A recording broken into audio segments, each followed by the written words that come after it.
I can't afford a child tax. It's fine. There is plenty of substitution. You don't have to breed with her, dude. Just get a woman for healthy communication with her. For the surprise effect that you can't predict in your mundane life. You just put women in healthy communication? In the same sentence? Kaido laughed. Well, I mean, you could sneak in an augmentation calibration for her to be more rational and stuff. He knew how to deal with any troublesome female.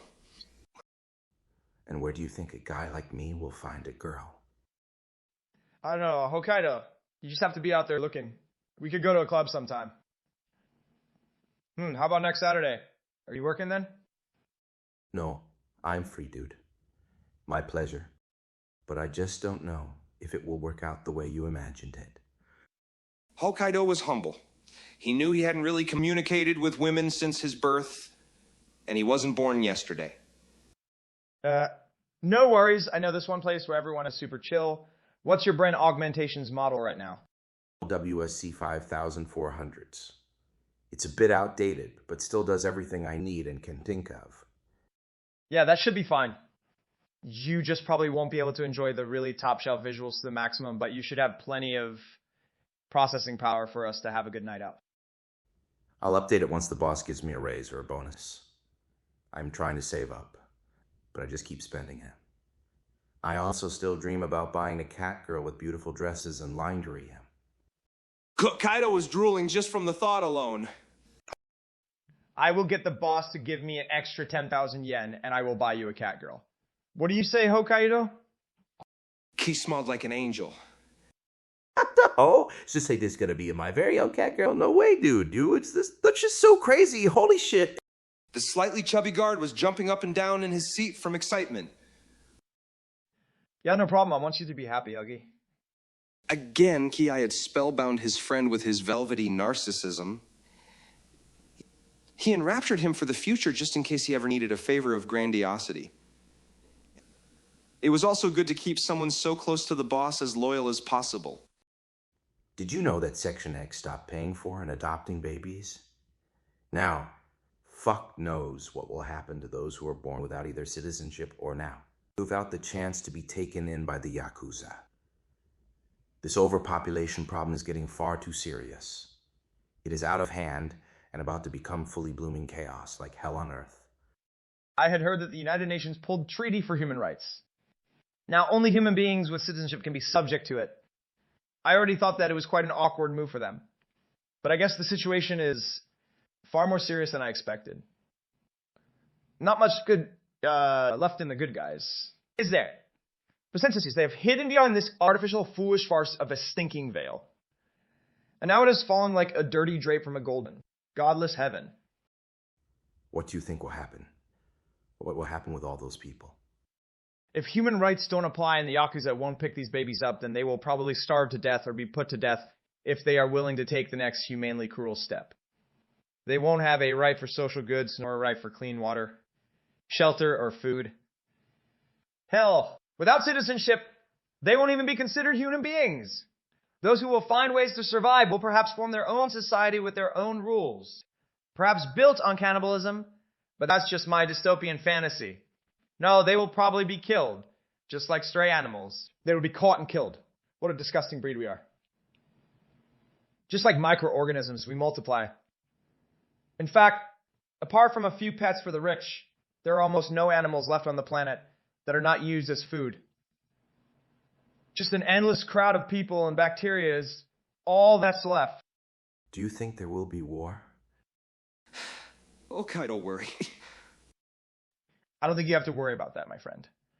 I think the United Nations will blame the Yakuza for their own failures and shortcomings.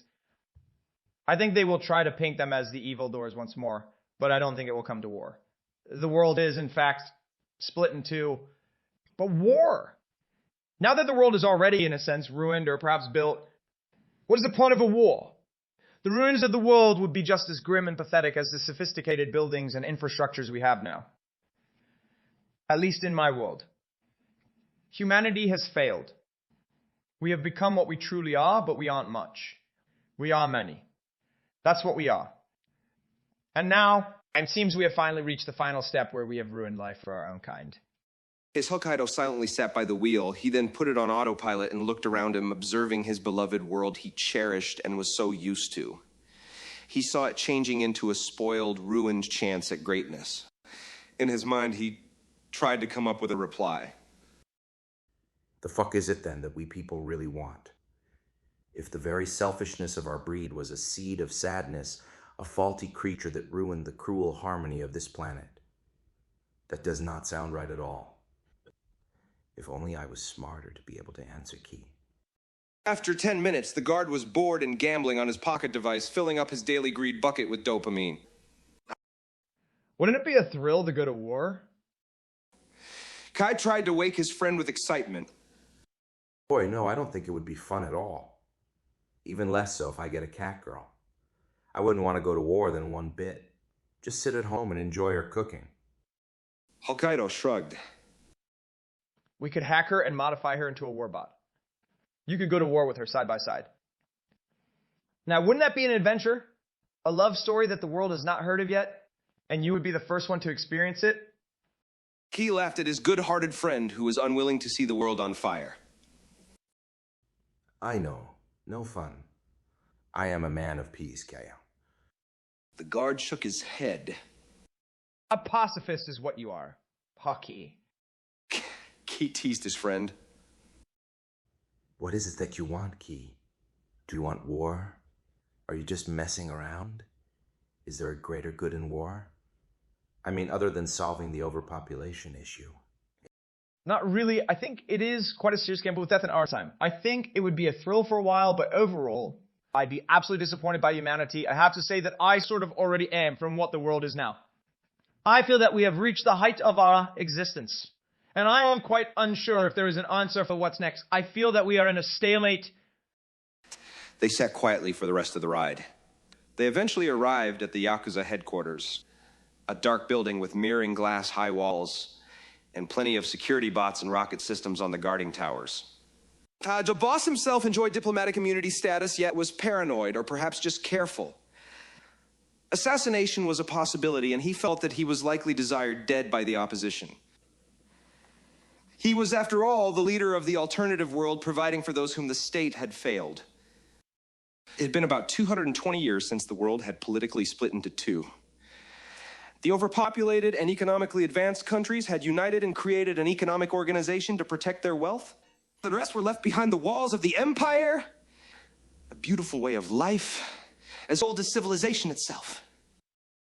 The Yakuza gang had grown to such a size that they not only had their own territories, even countries, but also their own political ideology, economies, and army. The mainly Western Union had become elitist, but the Yakuza didn't mind picking up everyone who disagreed with the Union's ideology or was born an outlaw. Yakuza had their very own working class and even Yakuza farmers. That is, the mechanics with enough agricultural knowledge to watch automated seeding, reaping, watering, and mineralization processes done and monitored by bots. And of course, the Yakuza had their own tax system too.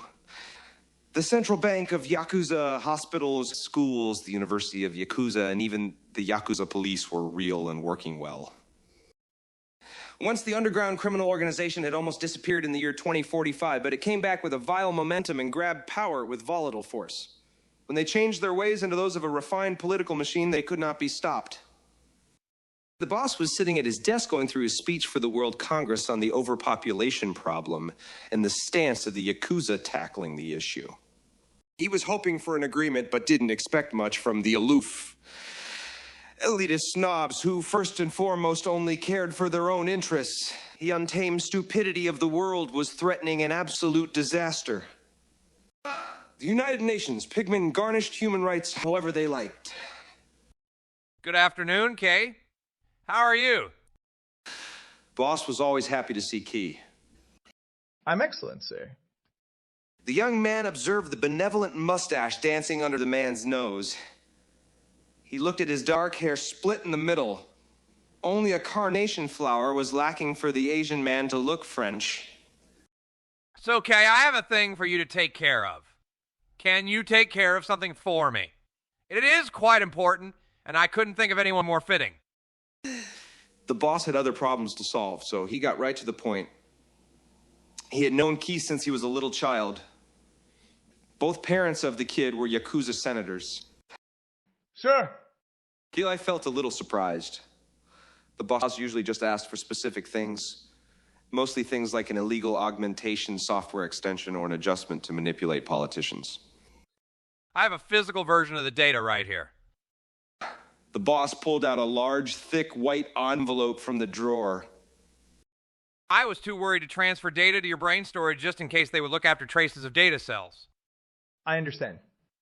One of our younglings went on a suicide mission attacking a super cop. He, of course, was killed in the endeavor. It is a guy from the Special Forces who has been troubling us for years. He is an extraordinarily violent man, almost always killing those who break the law. Also, or so it seems, he hates the Yakuza. You will find everything here. He passed Key the envelope. I see. Try to deal with him somehow so he doesn't go on a rampage and kill us all. I am confident you will find a quick fix. The boss had a mouth that looked similar to that of a strange bat. His lips were ladybug red, shiny, and upside down. Okay, boss. I will let you know if I need anything. Key charmed the boss with his narcissism. Please do so, Kay. The boss replied with the same narcissistic charm. They had exactly the same magic in their auras. Okaido took Kay home. He asked him when he was getting the cat girl. They also talked more about music, about a band named Sunset of Death.